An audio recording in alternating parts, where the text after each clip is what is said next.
అందరికీ శుభోదయం. మరియమాత పూజిత మాసము 10వ దినము.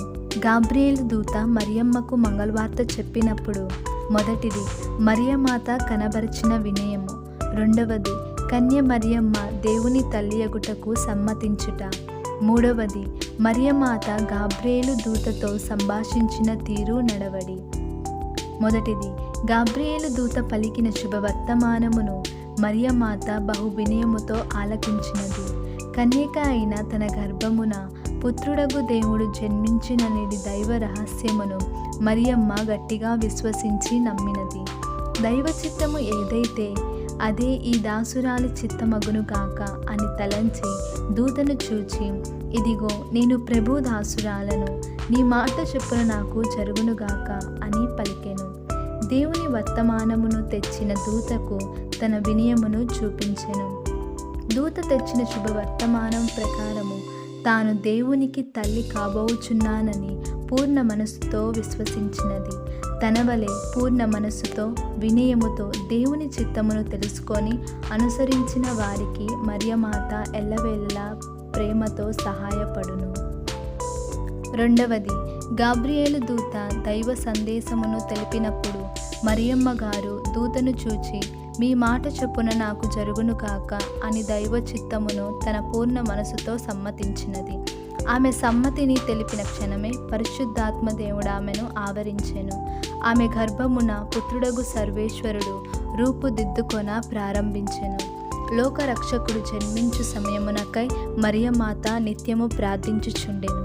ఆ గడియ వచ్చినప్పుడు మరియమాత పొందిన ఆత్మ సంతోషము ఎవరునూ వర్ణింపలేరు. కన్య మరియమ్మ గారితో మనమును ఏకీభవించి పుత్రుడగు దేవుణ్ణి కన్య మరియ ద్వారా మనకు ప్రసాదించినందుకు దేవునికి భక్తితో స్తుతి స్తోత్రములు తెలుపుదము. మూడవది మరియమ్మ గారు పుట్టినది మొదలు సకల సద్గుణ సంపదలచే అలరారుచున్నది. క్రీస్తు ప్రభువు తన గర్భమున జన్మించిన తరువాత తాను దేవ ప్రేమలో పరిపూర్ణతను పొందినది. పాపరహితురాలై ఎల్లప్పుడూ తన మనోవాక్కర్మల ద్వారా దేవునికి ప్రీతి పాత్రురాలై జీవించినది. పుష్పములలో లిల్లీ పుష్పము వలె మరియమాత పాపులగు మానవుల మధ్య పావని అయి విలసిల్లారు. మరియమాత ఆదర్శ జీవితము మనకు అనుసరణీయము. దేవుని ప్రేమకు పాత్రులమగుటకు చక్కని మార్గము. అద్భుతము.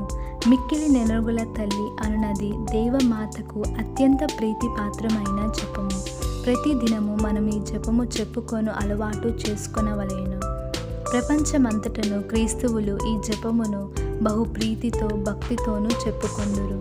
క్రీస్తు శతకం 1153 సంవత్సరమున పునీత బెర్నార్డ్ అను పుణ్యాత్ముడు ఈ జపమును వ్రాసినట్లు చరిత్ర తెలుపుచున్నది. బెర్నార్డ్ మరియమ్మాతపై మహాభక్తి గౌరవములు కలవాడు. బెర్నార్డ్ తన చిన్న ప్రాయమంది ఇహలోక సౌఖ్యములను విడిచి పేదవారికిని చెరసాల్లో ఉండిన వారికిని సేవ చేయుటకు దృఢముగా నిశ్చయించుకొనెను. ప్యారిస్ నగరమందు ఉరిశిక్షకు పోవు వారిని సందర్శించి దేవుని గూర్చి వారికి బోధించి వారి చివరి గడియల్లోనైనా తమ పాపములకు పశ్చాత్తాపపడి దేవునితో నైక్యమగునట్లు వారిని ఒప్పించుచుండెను. మిక్కిలి నెనరుగుల తల్లి అను ఈ మధురమైన జపమును వారి చేత చెప్పించుచుండెడివాడు. ఆ జపమును అనేక దేశములకు పంపెను. పాపులు ఆమె చరణ కోరి తమ జీవితములను చక్కదిద్దుకొని దేవునికి ప్రియులై సమాధానముతో మంచి మరణము పొంది రక్షింపబడిరి. క్రైస్తవ సహోదరులారా, మనమును ఈ అతి మధురమైన ప్రార్థన ప్రతిదినము చెప్పుకొందుము. శోధనలన్నిటినీ జయించుటకు కావలసిన ఆత్మ శరీర బలమును దేవుడు తన తల్లి ద్వారా తప్పక మనకు ప్రసాదించెదరు. మనము మంచి జీవితము జీవించి మంచి మరణం పొందునట్లు ఆ దేవమాతను మిక్కిలి నెనరుగుల తల్లి అని వేడుకొందుము. ఆమేన్.